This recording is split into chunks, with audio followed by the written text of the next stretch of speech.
Jimmy Two-Time Unzology 412 with a 2024 Pittsburgh Steelers draft recap, and what a draft it was. They went heavy on the offensive line. Like I mentioned before, you win championships building inside out. Building the offensive line, definitely a vital part to the Steelers, and a really big missing piece that they had last year. First round, we get Troy Fautanu, arguably the best tackle in the draft, or definitely one of the top 2 tackles in the draft. Guy wants to be a Pittsburgh Steeler. You know, he couldn't wait to get to Pittsburgh to talk to Tomlin and to talk to Arthur Smith. So that's a really, really good pickup there. And we kind of couple him with Broderick Jones on the other side. Now we have a tackle tandem for years to come. Second round, I think this was a steal of the draft right here, with Zach Frazier. Zach Frazier plays center, West Virginia. Story with Frazier, true Pittsburgh Steeler mentality. Last game of the season of his college career last year against Baylor, when WVU was down, trying to drive to win the game, he throws the ball carrier to a first down, and in the process breaks his leg. Minute 40 to go. The guy's a smart football player, realized if I go down with an injury, they're going to run time off the clock, and we don't have any timeouts. So he crawled off the field. Hobble did anything he could to get off the field.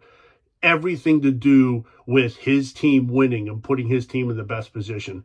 This guy epitomizes Pittsburgh Steeler football. So I'm really excited. We got 3/5 in the first 2 draft picks. We got 3/5 of now the offensive line, coupling that with Broderick Jones from last year. Third round, Roman Wilson, wide receiver from Michigan. National champion Michigan Wolverines. He was the go-to guy for J.J. McCarthy whenever they needed a first down, they needed some yards, they needed to run time off the clock, and they needed that first down. J.J. McCarthy's thrown to Roman Wilson all the time.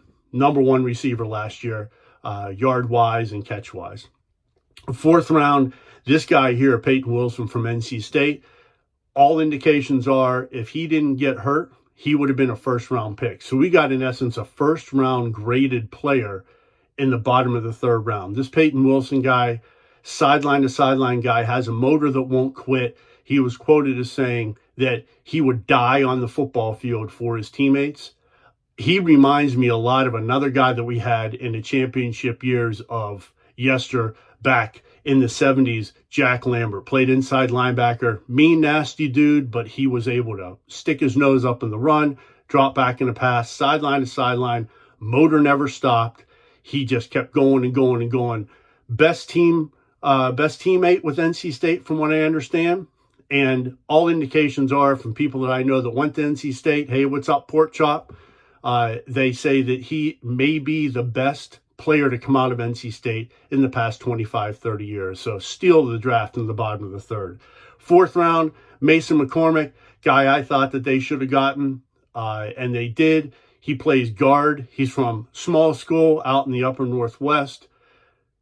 FCS first team All-Pro at guard. This guy has a little bit of a nasty streak, mean streak. He can drive block on the inside.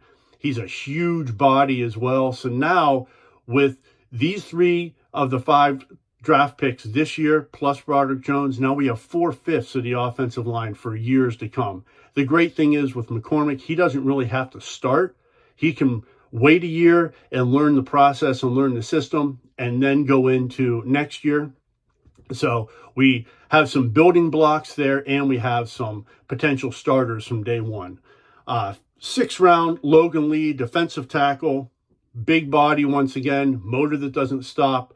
The guy, not big sack guy, but he can kind of take the double team on the defensive line with the guard and the center, and be able to free up some space for the other guys to roam and to hunt with TJ Watt. Alex Smith with Patrick Queen, I think, is going to be great. And then with this Peyton Wilson.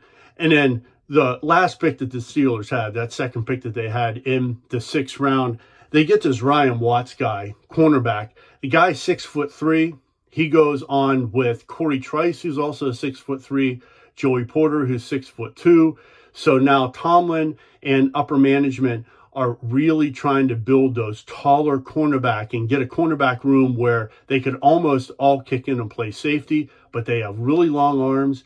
This Ryan Watts has like longer arms or as long arms as some of the offensive linemen and defensive linemen in the draft as well. Really long arms, which makes that 6'3" body even that much bigger. Steelers then picked up some really good players in the undrafted free agency to go onto the practice squad. So I'm really excited about what's going on. You know, I'll have some more updates as we go through the offseason, but this team is getting younger and hungrier, and we're getting back to the no social media craziness with any of these football players. We're getting back to true Steeler football, these grinded out 3 yards in a cloud of dust, get your nose dirty, get in the trenches and get the yards whenever they need the yards, run some time off a clock. So I'm super excited about this draft and really the last 2 drafts as well. But we'll see how it works out. We're not sure how it's going to work out right now, but we'll see how it works out going in the future. But until next time, I'm Jimmy Two Time, and I'm out.